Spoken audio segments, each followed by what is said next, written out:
The following is a presentation of the Pro Wrestling Report. Informative, entertaining, and real since 1998.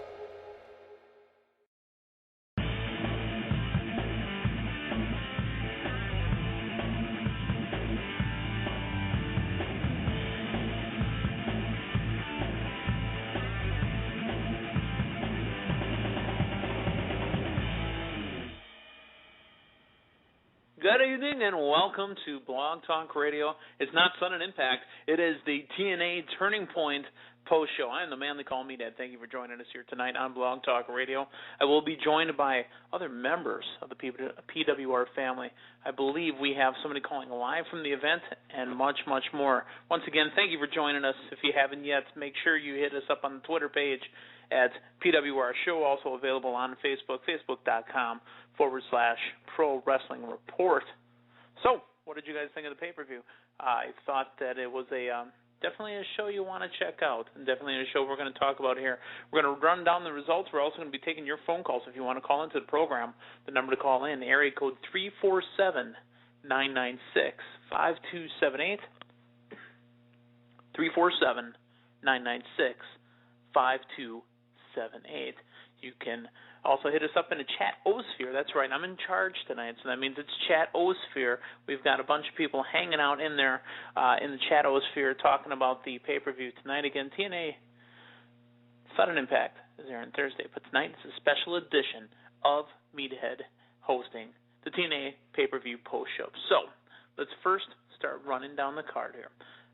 To open up the match, to open up the pay-per-view, we did have my dude, Broski, Robbie E, hanging out with Robbie T, taking on, we got to come up with a new name. I'm throwing this out to the chatosphere, and I'm throwing this out to the Twitter, YouTube, iTunes world. We got to come up with a new name for Eric Young because, could we call him Ramblin' Man Eric Young? Could we call him Mountaintop Eric Young? Do that beard, the gimmicks that he wears, he's entertaining to me. But Eric Young needs a better name. I think he does. Plus, underneath all that gimmick that he has, Eric Young is a pretty entertaining dude. So, I tell you what, it was a solid match. It's the way to open up the pay-per-view. Again, when we take these calls tonight, I'm going to want you to either say pass, fail. Solid match, way to open up the pay-per-view. Robbie E, Robbie T, and it's for the TV championship. And let's hope that Robbie E, if you will just drop it down to one belt, please. We don't need to carry all those other belts around, so who knows. Hey, we've got a special person waiting on the phone line. You may know him as, Damien calls him the alleged Hall of Famer. He calls him the backyard entertainer. I call him my hero, Mr. David Hero from the Pro Wrestling Report Primetime. David, welcome to the program. Meathead, where have you been, man? Jeez. Oh, I've been here. I've been. Well, technically, I'm still stuck in a basement. It's not yours. I'm in my own basement now. Yes, exactly. It's definitely not mine. I don't want to hear any more about any of those shenanigans. But I heard you talking about Robbie E and Eric Young. What a way to start off the pay-per-view. A good, solid match. Two guys. You got Robbie E, who is finally starting to come into his own. I think he's doing far better now that he has Big Rob Terry as his bouncer. You got the velvet rope.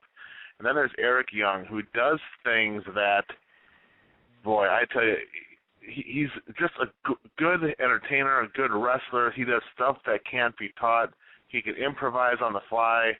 And I hope that they keep a program between these two guys, at least for a little while, because they have great in-ring chemistry together, and I think they could do some pretty special things. Yeah, and I think so too. It's funny to see that, we've seen these guys come through the area as well, and you know what? They're real good workers. And being the wrestling fan, you want to be able to distance yourself from saying, oh, that guy can work, that guy can't work, that guy, he's an ass behind the scenes. They were entertaining to me. Yeah, the only thing is, I'm telling you, that beard, there was something about that beard that's just driving me nuts. You should be happy. It's your Movember, and you know what? Eric Young should be like your poster boy for that whole gimmick now. No, Movember's just mustaches only. That's November. I do Movember. Oh, gotcha. Yeah, you know, solid match. I spent the last couple of days with Robbie. We had shows in Des Moines and in Chicago over the weekend, and you know what? The guy gets it. I mean, he understands. He listens. He's willing to take criticism as well as other ideas. And you know what? I just have a hunch that if things go well, if he just does what he's supposed to do, eventually, if they can work in another gimmick with him besides just being, the Jersey Shore character, I think, a great point there. At 28 years old, this guy, could have one heck of a future ahead of him. See, Dave, here's the thing. You make a great point there. The Jersey Shore thing will not last. He can't run on that gimmick. Right. He's a great worker. He's proven to everybody they can work, and they gave him this Jersey Shore thing, even though he probably came to the table with it, too. It's kind of a mutual thing. But, he made another point, too, that he listens. He listens. When the boys are talking to him, he's listening. Mm-hmm. That's key. Absolutely, because when there's guys that have been in the business, that have drawn money, that have headlined Madison Square Garden, are giving pointers to you, and you listen and you absorb it and you appreciate it, you can only go up. Very seldom do guys go backwards when they get good advice and they implement it into their craft. Right, exactly. So I thought it was a good opening match. Obviously, Robbie E taking the belt back from EY. So, hey, tag team championship match, Mexican-American or Mexican-Americana with Sarita going up against Inc. and the new wrestler, Toxxin. Yeah, Toxxin has a great look. I mean, I'm not a big fan of her, getting a bunch of moves in on the fellas and all, but, it's a solid match. Both teams are young. Both teams are still a little green, I guess you could say, and, they're going to figure their way out around and about. They need to work together on the house shows a little bit more to, have a little more flow to their match, but you know what? I was surprised that Mexican America left Turning Point with the tag belts. I thought for sure it was Inc.'s time. But the way this whole card was booked, I have no idea what TNA was thinking anyway. How did Be the Booker go tonight, by the way, Dave? You know what? It was a little bit rough. I mean, I think I only really nailed maybe one match, I think. But you know what? I said, it's not predictions. It's how I would book it. So, correct. And, obviously TNA, thinks in a way different direction than I would, and I don't know if the way they book Turning Point is going to help their product going forward. It's just going to have to wait and see what happens in the next couple of weeks of TVs, but I think that they made a few mistakes. I think they dropped the ball on a couple of things, but we'll just have to wait to find out and see how the next month or two shapes up. I'm going to drop in on your point that you made and kind of add to it as well. You said that Toxxin getting in some moves on the fellas. I think it makes the guys look a little weaker, because you got this new girl coming in, and she's getting off effective offense on them. So I got to agree with that. The only effective offense a diva or a knockout should ever really get on a guy is a nut shot, I mean, or, something from behind and scratching the eyes out or whatnot. But, I just don't see how a punch or a kick or whatever should really phase. But, you know what? It's the world of wrestling. Things change. I mean, maybe I'm just not getting it, like I said, with the way TNA has been booking all their matches tonight. Yeah. Well, anyway, Mexican-American or Mexican-Americana, they didn't win, and they keep the belts. So, hey, X Division Championship coming up next. It's a triple threat match or a three-way dance, depending on who you ask and how it was booked. But AA or A-double, Austin Aries, Milwaukee-born, going up against Jesse Sorensen and Kid Kash. And now I've talked about this on Sudden Impact. Kid Kash has been the one that's gotten the microphone out of the three. Kid Kash, I don't know if you heard the show this last Thursday, Dave. I think I've got his promos nailed. Kid Kash is great for about 15 to 20 seconds, but he needs somebody to bounce off of. If he has to talk longer than that, he looks like the wheels are spinning and he's reaching for something to say. Does that make sense?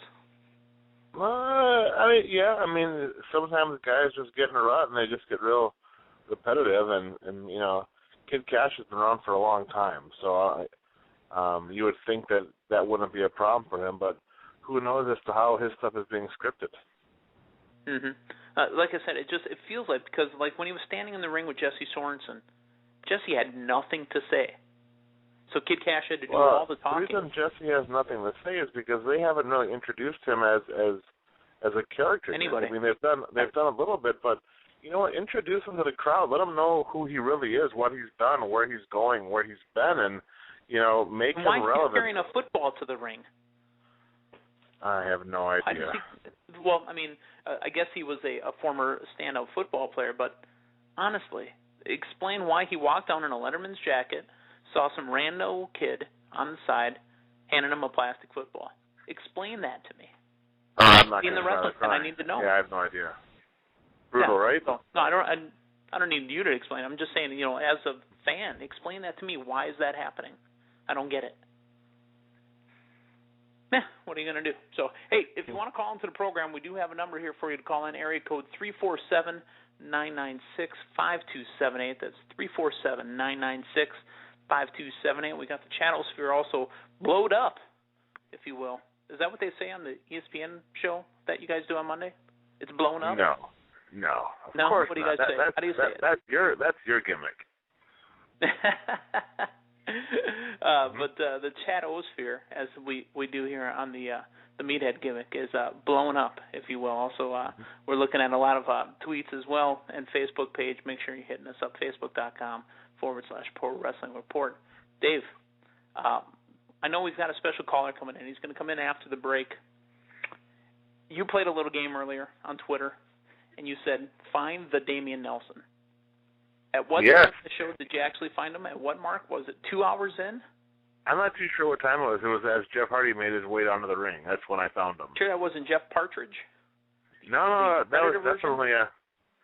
No, I you know what? I could tell it was Damian by the shine off that dome. There was no question about it that was Damian Nelson.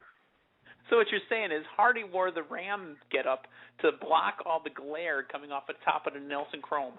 Yeah, I mean, honestly, that helmet looked more to me like it was from, the new Green Lantern helmet, but, yeah, it was definitely. Yes, absolutely. Ram's horns, and definitely a different color. He honestly looked like he was a member of the St. Louis Rams, but then again, that's just me, so. Mm-hmm. All right. Beautiful. A no disqualification match, Bob Van Dam, as Mr. Christopher Daniels calls him, taking on the Fallen Angel. Now, no DQ match. Christopher Daniels putting out tweets, and I know you've mentioned this before too. Not really a big fan of wrestlers in general, just working, in gimmick, if you will. Talking about things I don't like it. I mean, I followed Chris Daniels, and I'm, entertained by most of the stuff, but when he's talking about what's going on TV versus what's going on, it's a little confusing. Should I have him slow it down for you a little bit? Would that make it a little bit easier?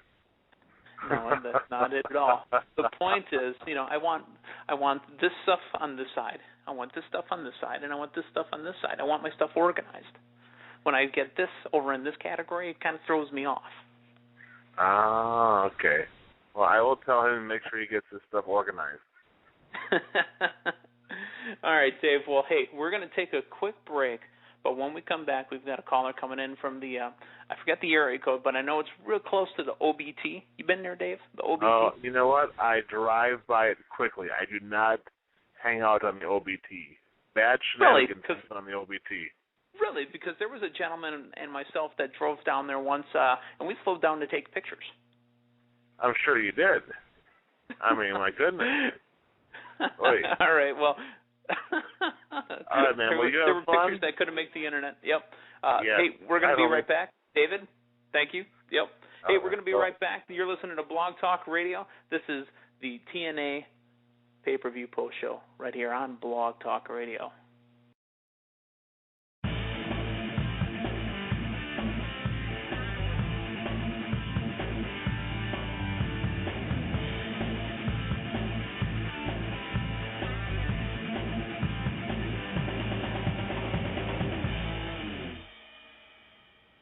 You're listening to the TNA pay-per-view post show right here on Blog Talk Radio, part of the Pro Wrestling Report. My name is the man they call Meathead. Hey, don't forget the chatosphere wide open. It blowed up, as they say. Also, you got the Twitter, you got the Facebook, you got the iTunes, the YouTube, all the other stuff. But I'm not as good at promoting stuff as the man I'm about to bring on the line right now. Calling live from the OBT. I know he's down there shopping right now. Mr. Damian Nelson. Damian. Hello, Meathead. Good evening, sir. Yes, indeed, I am live from Orlando, Florida. I want to correct you and let you know that I am on my way to the OBT. I'm currently sitting right outside the backstage area for our TNA Wrestling, and just got out of the show, TNA Turning Point. You know, I got to say this, and I'll preface this statement as I always do when I call into a post-show from a TNA pay-per-view from the event. It wasn't as bad as everybody's saying.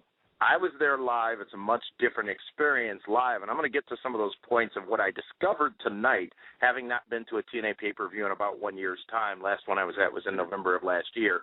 But a lot of discoveries tonight. But tonight, it seemed as if something we talked about on Primetime a couple of weeks back was still there, whether you talk about in the Twitterverse, talk about in the Chatmosphere, you talk about just people in general, and that's this unwashed feeling that some people have towards TNA wrestling. And I think TNA tonight delivered some entertaining moments in that pay-per-view, and if you could, as a fan, sit back, relax, watch it, and enjoy it, and not overthink it, and not over-evaluate it, I think you might have been more impressed than a lot of people were. Specifically, you talked about this at the beginning. Eric Young is absolutely amazing. And the fact that he has the crowd in the palm of his hand from the moment he walks out. And keep in mind, when you're dealing with this Impact audience, most of them don't have a clue who these people are because they were just theme park guests who came to see a TV taping. But Eric Young was, as I tweeted earlier, amazingly over. Now, at the same time, I was very happy to see Robbie E get the win, and it's all about details in professional wrestling. And one detail that TNA did tonight that, again, continues to elevate Robbie E, the velvet rope. Not velvet sky, but the velvet rope. When they used it when they were coming into the interview area back with JB later on in the program, that, I thought, was tremendous. A good opening matchup. Again, Eric Young way over with the crowd. The fans loved him. I question whether or not he should have lost the championship tonight, but I also wonder what it's going to be like seeing him challenging and going after that championship even further as he now chases Robbie E. Let's not lose sight of the fact that we've complained for a long time about EY, Robbie E, and the likes of others like them not being on TV. For the last 3 weeks and now on pay-per-view, we've gotten Robbie E, we've gotten Eric Young. It's up to TNA to make sure they keep them in front of us because they've got talent on their hands there. We'll see what happens over the course of the next few weeks. But I, for one, am satisfied with the way that has played out so far. We'll see what happens coming this Thursday night on Impact. Another person, Meathead, that was very, very surprisingly over to me and got a tremendous crowd reaction tonight was Velvet Sky. I was very surprised. I don't know why. I mean, I know she's popular. I know a lot of people like her. She's a sweet gal. I've met her a couple times, spoken to her. She's a very, very, good worker in the ring and obviously pleasing on the eyes. But the fans were really behind her. Not at all behind Gail Kim. Not at all impressed. Not at all caring, really, about Gail Kim. And that was the second of two. That was I was the going to say, second. Damien, there's an answer for that, though. There's a simple answer for that. They're not behind Gail Kim because they have that. Remember what happened when The Rock came back? Oh, so yeah. You were better than us when you left, and now you're back? Please. Yeah, and I understand that. I think there's that to a degree with Gail Kim, but Gail Kim is the new Knockouts champion, defeating Velvet Sky tonight. And Velvet Sky, as I said, another one of the more popular people in that building tonight from the live event perspective, being in the Impact Zone for the pay-per-view. The fans love Velvet Sky, and while Madison Rayne was involved and there were shenanigans, of course, the match itself wasn't spectacular. It wasn't horrible.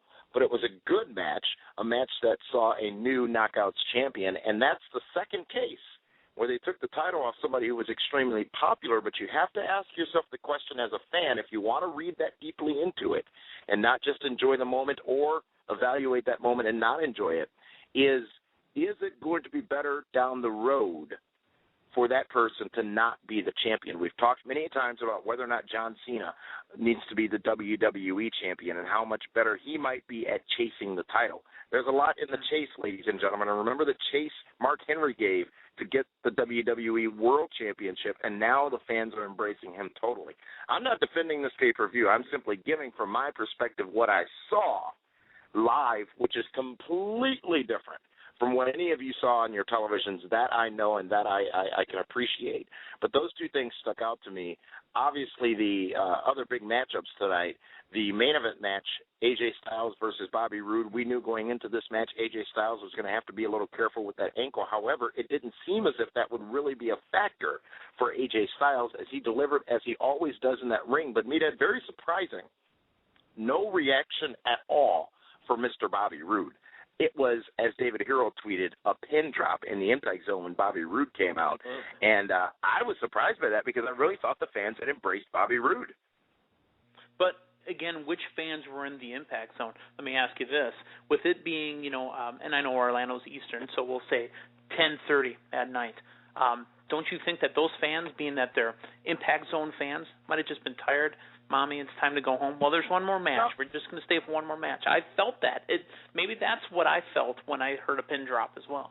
That could have been there. But I think it was about a 60-40 mix today, 60% being TNA loyal fans, 40% being those who may or may not have been to a show before. But perhaps, and again, you got to ask yourself these questions, Bobby Roode and AJ Styles. It's no Rob Van Dam, who was also incredibly over with the crowd tonight. It's no Jeff Hardy, who was also incredibly over with the crowd tonight. It's not Velvet Sky, who has assets that gets her over a little more than her name would. Eric Young, Eric Young is sort of the offshot in that whole thing, but he's a character in and of himself. I mean, the guy's got that beard that we were talking about earlier, and those championship belts that he's wearing, who knows what when he comes down there. A weird dynamic going on in the Impact Zone tonight, but that championship matchup I thought was decent. I didn't expect AJ to win because I think they're going to do this slow burn with Bobby Roode, and it's almost going to be, I made this comparison before, and it's not just because of the crippler crossface, but I think it's going to be similar to what we saw with Benoit. He is going to do what he needs to do to continue to prove that he is the best in that ring. But what we saw tonight was a little hint of the Christian title reign as well, where he said he would do anything to keep that championship and didn't care who he hurt to do it. And I think we saw that story starting to develop tonight. And speaking of stories, one thing I'm surprised that a lot of people didn't like, because I loved every freaking moment of it, was the Jeff Hardy, Jeff Jarrett scenario. I thought that was brilliant. Brilliant for several reasons. Brilliant because Jeff Jarrett is a mainstay in TNA wrestling. Jeff Jarrett getting into the program with Jeff Hardy when he came back and saying, you shouldn't be here, you're a drug addict, you could have shut this company down, all this other stuff. There's some realism to that, You can believe that. You can buy that. And then to have this build-up to this match, Jeff Jarrett going after Jeff Hardy all the time. And then tonight, Jeff Hardy comes down, slow and deliberate. I don't know what the heck he was wearing, by the way. Slow and deliberate. Hops in that ring, boom, boom, boom. 1, 2, 3, pins Jeff Jarrett. Everybody's like, what? Wait a minute, Damien. How can you say you don't know what he was wearing? He was right next to you. You were face to face with that helmet. It looked almost like a hybrid of the Shockmaster and the Vader mask Predator that he wore back when he was Predator as well. We'll go with that. But then to have the match restarted and Jeff Hardy get yet another win over Jeff Jarrett, tremendous. And then after the chair shot to the head, which arguably may or may not have been a good idea, he goes in, 1, 2, 3, pins Jeff Jarrett again. There was the perfect scenario played out for two reasons. One, you put Jeff Hardy back in the mix, and Jeff Hardy amazingly popular with the fans. Let's not forget that. People are buying his merchandise. He means money to TNA. The kids that were behind me, around me in the arena, oh, Jeff Hardy, Jeff Hardy, Jeff Hardy. They are in love with Jeff Hardy. You can't deny that fact. You also can't deny the previous liabilities that he's caused the company, but you also can't deny the fact, and keep take this from a guy who stood next to him, interviewed him, and talked to him, he's back. He said that again tonight. You may not have caught it on air, but he said that, I'm back. He is healthy. His brain is where it needs to be. Granted, it's only been a few months. He needs to still continue to prove himself, but this match tonight, this scenario tonight, whether it made sense or not, and I hope I've just explained why I feel it does, it was damned entertaining to watch play out. I was entertained. Again, when I saw him get in there and get the pin, I thought, oh, man, what did he do? Why is he doing this again? But you know what? Then they told the story with a real match. So you had the quick pinfall first, a real match to go down the road, and then another quick pinfall just to prove, hey, you know what? I did it again. You want to go again? Yep. I got one more in me. I got two more in me. So that's entertaining. Yeah. And you know, another match that told an interesting story was the 308 dance for the X Division Championship. Austin Aries versus Kid Kash versus Jesse Sorensen. I will say this, Jesse Sorensen, this OVW deal with TNA is going to be good for people like him, because watching it live there, Jesse Sorensen is still very, very green. I know a lot of people are behind him. I know a lot of fans think he's got a future, and he probably does, but wow, was he green in that matchup. And Kid Kash was playing an ultimate heel role in that matchup tonight. And I like the play between him and Austin Aries, which we saw later on, between Bully Ray and Scott Steiner as well. And how about that weirdness during the matchup? I don't know if you caught it at home, but the Impact Zone turned for Scott Steiner in the matchup, and they were cheering for Steiner, and Steiner was getting hot about it. And he was saying it's because he's yelling at the crowd, shut up already, I'm trying to do my job here. But I tweeted out something that said, are they cheering to be ironic? I don't get that. It's because he reacted. It started as a faint, little thing between a couple fans, and then he reacted. So, of course, before people got into it, they were having fun with the match. I spoke to Ken Anderson after that matchup, and he was not too pleased because that did take away from that match. And while you may not have been able to notice at home, it changes the psyche of things when you're like, what the hell is going on out there? What are you trying to figure out? And, actually, one funny thing is, where I was talking to several of the talents after the show, and I said, what the hell was that Steiner thing all about? And one of the guys goes, it's the Impact Zone. That was the answer. Plain and simple. But does that mean also, Damien, does that mean that the Impact Zone, again, like you said, that 60-40 mix, these are just guys they recognize. Let's cheer for the guy I know. I'll cheer for that guy. I know him. I've seen him before. Yeah. They were having fun. And the sign of a true professional is be able to deal with that and work it, but I'm not sure if Scott Steiner handled it properly, because if he would have ignored it, I think it would have gone away. Another matchup, and of course it needs to be spoken about because I've endorsed him, Crimson gets, I guess you could equate it to a win tonight, because it ended up being a double disqualification for Matt Morgan and Crimson. Crimson I thought was impressive tonight. Matt Morgan more so was impressive tonight as well. I believed that match. I believed that feud. And I think really, and I implore all fans to do this, step back. Take a look at the last 3 weeks of TNA. Yes, several titles have changed hands. Yes, things have been a little bizarre in some stories, but they've been consistent. You may or may not like the Garrett Bischoff thing, but it's been consistent. And what I mean by consistent is they're giving us, the fans, the opportunity to make it or break it. And they're not hot-shotting stuff. They're sticking with stuff and going with it. Again, whether you like it or not, that's for each fan individually to decide. But the one thing they've been criticized for a number of years, they're actually doing better at now. Again, the question is, can they move forward in that same direction? And only time will tell the answer to that story. But overall, as I got to drop off, I'm getting off the interstate here, getting ready to drop on the OBT and find, as the Crusher would say, some ladies of the night. Are you going shopping? Well, yeah, there's a clearance sale. Gotcha. This pay-per-view tonight, from a live event perspective, again, I want to make that crystal clear, from a live event perspective, kept me entertained for 3 hours. I didn't pay $35, $45, whatever everybody else did for it, but it kept me entertained for 3 hours. And as a wrestling fan, that's all I need. I'm not sure Gail Kim should be the Knockouts champion. I'm not sure Robbie E should be the TV champion, but I'm intrigued by what it means going forward. And I think, I could be wrong here, only been 15 years I've been doing this, but I think that's what it's all about in the wrestling business, intrigue and moving forward. But what's disturbing, at least from a personal standpoint, I'm just speaking for myself here, is the immediate hate that we saw, especially during that whole Jeff Jarrett, Jeff Hardy thing, because it was hilarious and it made so much sense to me. And, maybe things will settle in a bit more in the fans' heads, and everybody's entitled to their opinions. But from my standpoint, the live event perspective on this pay-per-view, it was a good show. I'm not going to say it was worth the money, but I'm going to say it was a good show, at least being here live in the Impact Zone. So I know you're going to try to take some phone calls here, And as I said, OBT is calling my name, so I appreciate you stepping in, taking the host role for this program as I am traveling. And reminder to everybody, because you said something about me shilling earlier, don't forget to get your brand new shirts at the PWR shop, the DWHS World Tour shirt, and also the United States and United Kingdom version of the endorsed shirt. And let everybody know you've arrived with the Welcome to Tremendous T-shirt, all available right now in the PWR shop at pwrshow.com.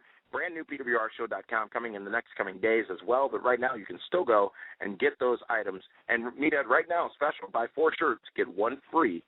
Buy 4 shirts, get 1 free right now at pwrshow.com. You can pick up all 4 of those new PWR T-shirts and get a free shirt of your choosing. Also, due to Monday Night Football, the Pro Wrestling Report will not be broadcasting live tomorrow night on 540 ESPN. We'll return next Monday night from Karma Bar and Grill in downtown Milwaukee with our live broadcast. But before we do that, we're going to be at the Horny Goat Hideaway on Sunday, November 20th with Ooh La La Maria Kanellis, the hostess with the mostest for the WWE Survivor Series. See The Rock return to action on the largest TV screen in the Midwest at the Horny Goat Hideaway. All the PWR team will be there along with Maria Kanellis hosting. It costs you not a dime to get in.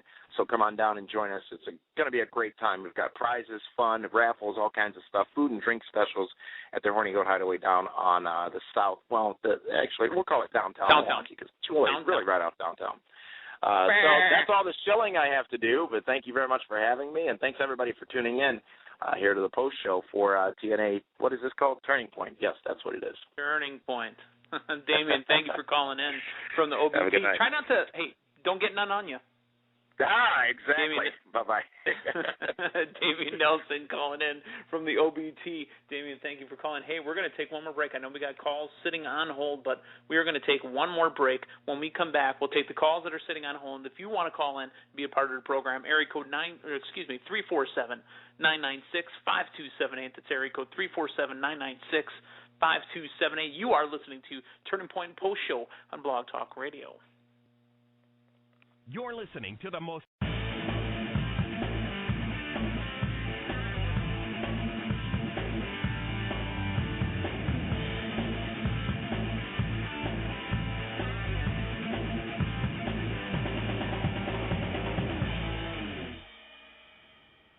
Welcome back to Turning Point Post Show, TNA Wrestling on Blog Talk Radio. I'm the man they call Meathead, and we've got some calls on hold, but if you want to get in and try to get into the show before we hang up tonight, area code 347-996-5278, 347-996-5278. We're going to take our first call. He's going to be from the area code of 504. I need to hear your first name and what state you're calling from, area code 504. Hey, Meathead, it's Brian from New Orleans. Hey, Brian from New Orleans. How's it going? Going good. I'm kind of 50-50 on this pay-per-view. I mean, I thought that the first half was, really good, but for me, it kind of started to derail around the Steiner match because I heard very clearly what Damien was talking about. They were all cheering for Steiner, and I'm thinking, what the hell is going on? Yeah, it did get a little creepy there, and like I said, I threw out something and said, are they trying to be funny, ironic? It didn't help the match at all, and you heard Damien mention that he talked to Anderson, and he said, yeah, it threw us off, man, but then again, they're professional wrestlers, so they did what they could to try to keep the match going the way it was supposed to go. Yeah, I got no complaint about what the talent was doing. I just got to say, some of those fans in that Impact Zone just get on my nerves. So, top match of the night. What was your favorite match? I'd have to say AJ and Roode, obviously, main event. That's up there. I wasn't too big a fan of the Morgan Crimson finish, but I did enjoy the X Division match a lot. I got to give them props. And Kid Kash is a great talent. I got to give him props. I think so. Great worker in the ring. I said I've just had a small issue with him on the microphone. Again, I've mentioned that, and just kind of like me too. You know, I'm not used to doing the host thing. I've been hosting now for about a month, and I've normally been a bounce-off guy. So, you talk, I come with a little snappy one-liner, and we move on. It seems like Kid is struggling because he's got to do all the carrying, and he's out there working, trying to get Jesse Sorensen over. And that's, what he's supposed to do. He's good at it, but it seems like he's struggling a little. Yeah, and that'll probably come with time. And second of all, you're doing fine at hosting. But I got to wonder, is Kid Kash trying to appeal to some kind of serial killer demographic? Because he keeps talking about cutting people up. That's the angry Kid Kash pit bull. That's what he's doing. Maybe he's trying to channel some Woody Harrelson, you know. Yeah, I think Mickey. he's doing good.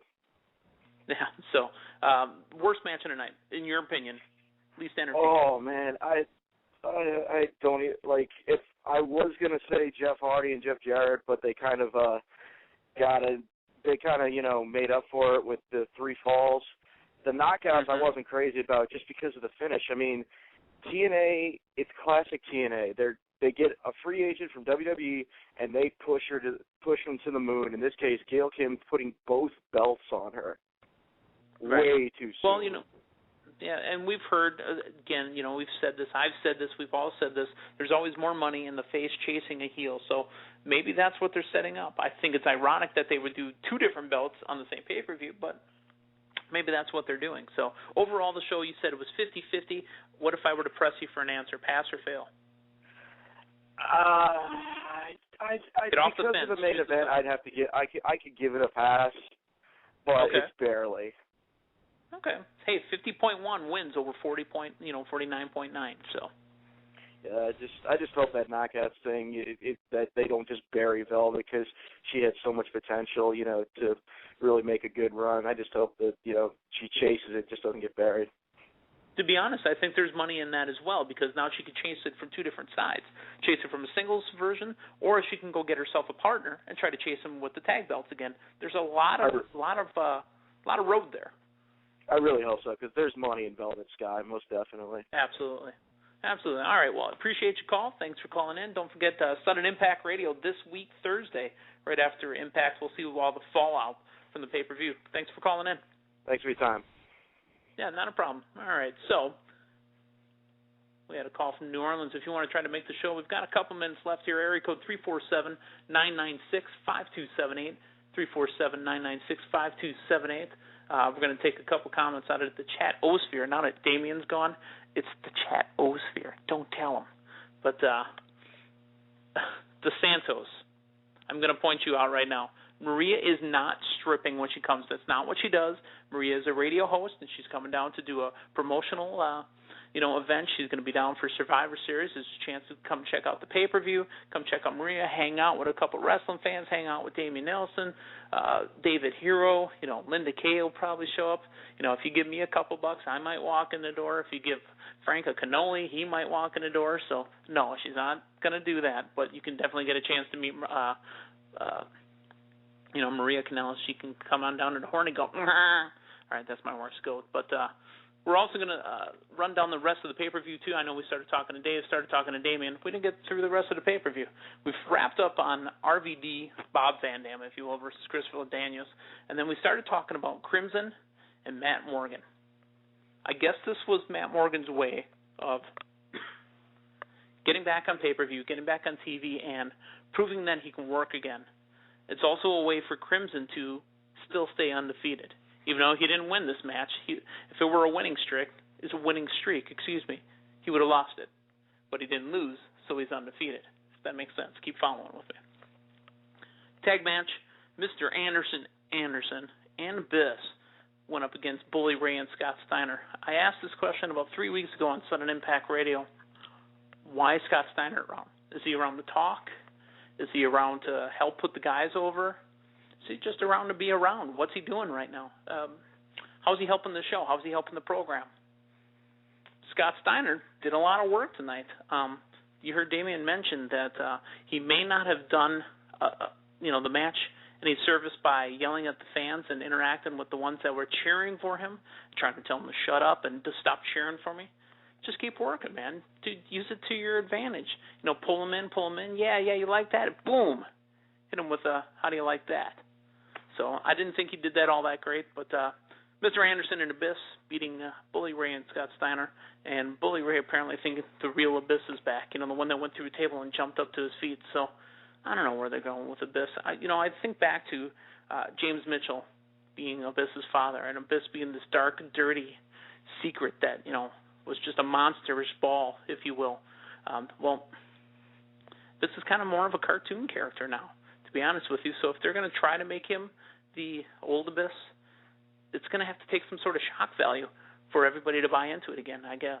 So, Knockouts Championship, Gail Kim defeated Velvet Sky to win the Knockouts Championship. She now has 2 belts. She has 2 belts in about a month's time of being in the company. That's right, folks. I just said 2 belts in a month's time of being in the company. I also mentioned earlier that Damian had said, you know, there was some backlash for Gail Kim and some backlash in the match. And I thought also that maybe it was a Rock scenario where the TNA loyalist fans that go to the Impact Zone and watch the wrestling, I think that they were actually, you know, I don't know. I think that they were actually kind of turning their backs on him and turning their backs on Gail, that is. And it just seemed like a cluster, to be honest with you. I didn't understand what was really going on with that because it felt like, you know, the air got sucked, or the joy got sucked out of the air. It was just odd. It was really odd. So, anyway, Gail Kim, new champion. So, I mean, that's nice. I mean, I like Gail. Don't get me wrong. The Jeff Hardy, Jeff Jarrett match, very entertaining again. But let's talk about Bobby Roode and AJ Styles. It became deafening, the silence. AJ worked his ass off. Bobby worked his ass off. Bobby playing another good heel role again. And Bobby Roode still the TNA World Heavyweight Champion. So, overall, you know, I want to say that there was bad stuff in the pay-per-view. There really was. I would also go with that last caller and say 50.1 of 49.9. It was just barely passable. There was a bunch of stuff in that show that I just didn't really agree with. I wasn't entertained by, but, you know, there was enough matches in there that kept me going. So, hey, this Thursday, 10 o'clock Central, I'm going to hear you, and I'm going to see you from right after the pay-per-view here on Blog Talk Radio. We're going to talk Sudden Impact Radio. You're going to be able to join us right here on Blog Talk Radio. I am the man they call me, and again, I appreciate everybody calling in tonight. Don't forget to check us out at ourshow.com. The man they call me, Dad, signing off. Good night, everybody.